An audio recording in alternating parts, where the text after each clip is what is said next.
Basic in every radio installation is the vacuum tube. Produced in a wide variety of sizes and types, the vacuum tube is the fundamental element in modern radio communication. Radio utilizing these remarkable tubes makes possible effective communication between the air and ground forces.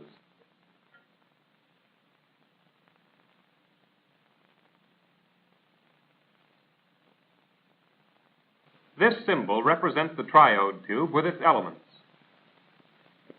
the plate, filament, and control grid.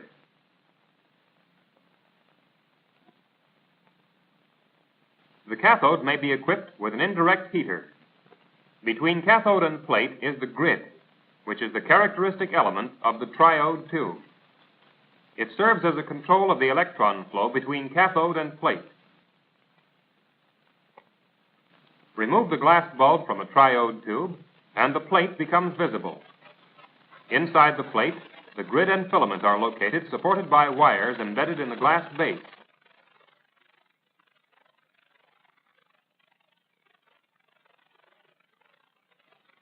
This type of tube is equipped with a directly heated cathode. The control grid is seen wound around outside the cathode.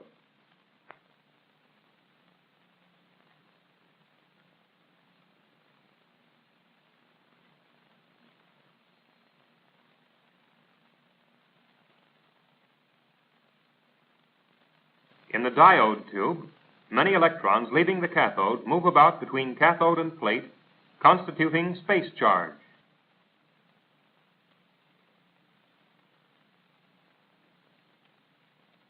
The triode tube differs from the diode in containing an element known as the control grid, located between cathode and plate. With the grid positive, many electrons pass from cathode to plate. If the grid is given a negative charge, it repels the negative electrons and fewer of them reach the plate. The grid bias may be so strongly negative as to entirely stop the flow of current through the tube.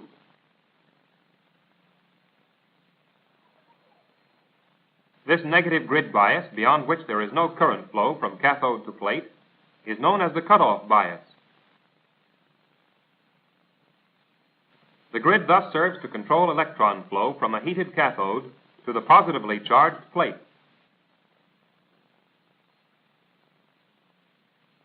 This circuit represents a hookup to test the effect of grid bias on plate current. With the grid negative well below the cutoff point and the plate positively charged by the B battery, no current is seen to flow around the plate circuit and through the milliammeter.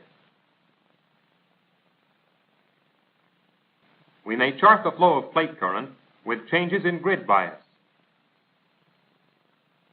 The C battery is impressing a minus 20 volts upon the grid.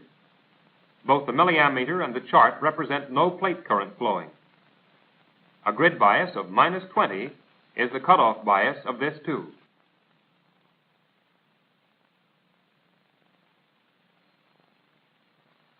Now, if we change the grid bias to a minus of 10 volts, the milliammeter indicates 1 unit of current flow in the plate circuit. The arrow on the plate current graph moves up a corresponding distance. If the grid bias is made still more positive, plate current increases. We move the arrow further up on the plate current curve. A still more positive grid results in still greater plate current.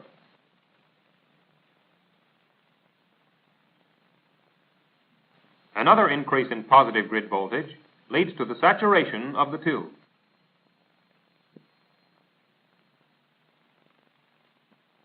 A narrow range of grid voltage is thus seen to control the entire output of the tube, extending from zero plate current to the tube's maximum output. This is why the grid is called the control grid.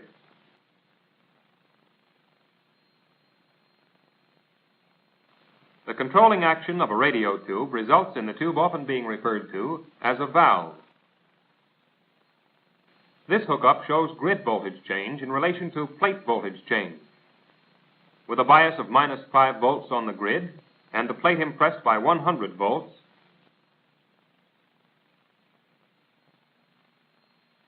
the milliammeter shows a plate current of 2 units as electrons flow from cathode to plate. The grid contains many electrons constituting a negative charge, which limits the movement of electrons from cathode to plate. The grid thus controls current flow. If we change the grid bias from -5 to -3 volts, the milliammeter shows a plate current rise to 3.5 units. A change of but 2 volts in the grid bias has resulted in increasing plate current to near its maximum. In other words, a small change in grid voltage leads to a large change in plate current. Plate voltage change affects plate current. With -5 volts on the grid and 100 volts on the plate, the milliammeter shows 2 units of current as before. Now a plate increase of 35 volts is necessary to increase plate current to 3.5 units. Now if we change grid bias by only 4 volts, a very great change is seen in plate current. We conclude that the greatest influence on the tube output is change in grid voltage. Most military sets use some form of the triode tube.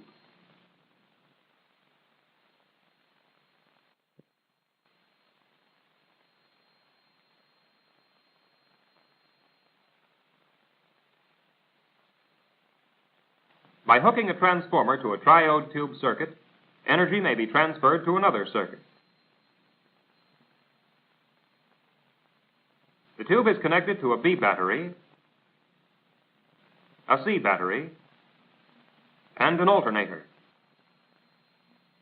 The alternator varies the voltage to the grid.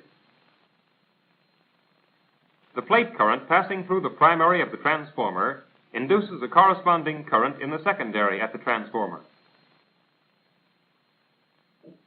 When the circuit is made to function, electrons pass from cathode to plate when the grid is plus, the flow of current stopping when the grid is strongly minus.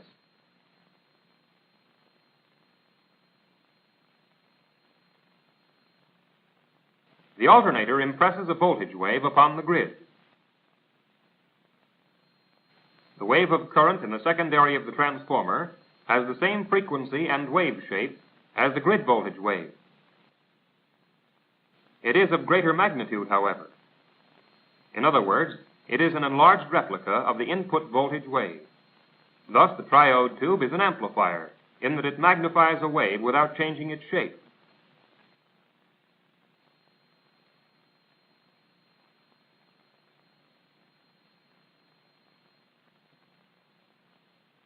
Modern receiving sets of great efficiency owe their effectiveness to the ability of the vacuum tube to amplify waves of voltage and current.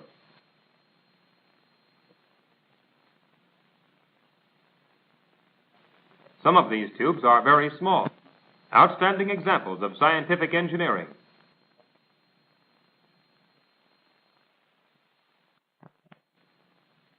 The simple triode tube is actually a complicated electric condenser having 3 capacitances to be considered. They are cathode to grid, plate to grid, and plate to cathode. The capacitance, of most importance, exists between grid and plate. This capacitance may produce undesired coupling between the input and output circuits.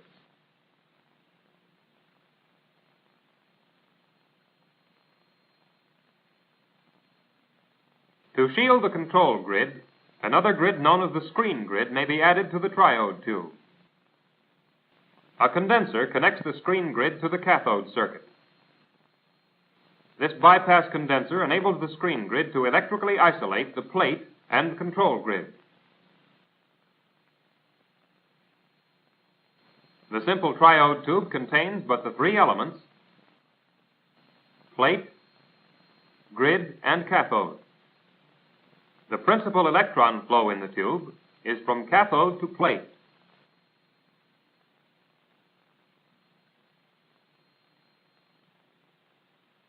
Electrons reaching the plate at high velocity strike other electrons, knocking them off the plate. This is known as secondary emission. The introduction of the screen grid adds another positive element in the tube, which may attract electrons. Paths of electrons of secondary emission cut across the screen grid. These electrons coming from the plate cause an undesirable plate-to-screen current. A third grid may be placed between plate and screen grid. This grid is known as the suppressor grid. Electrons flow freely through all three grids, but the paths of secondary emission are shortened by the negative suppressor grid. As a result, the emitted electrons, due to electronic bombardment, do not extend as far as the screen grid.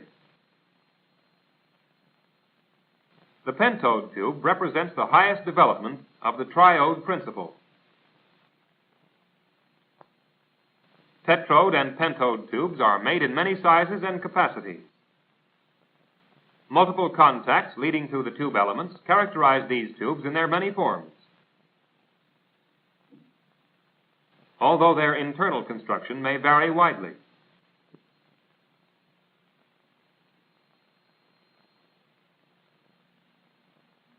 The older and somewhat bulky military receivers, using earlier types of tubes, have been superseded by sets much smaller in size.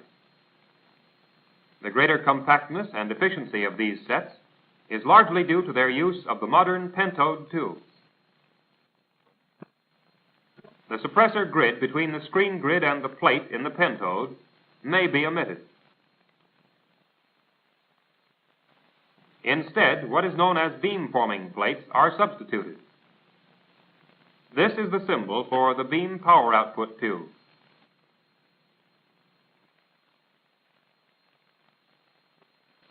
This tube is built with the usual cathode, grid, screen, and plate.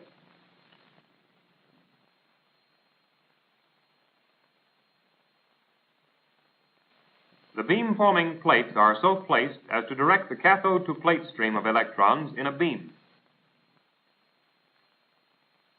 Here the stream of electrons carry the secondary electrons, which are knocked off, back to the plate, thereby eliminating the necessity for a suppressor grid.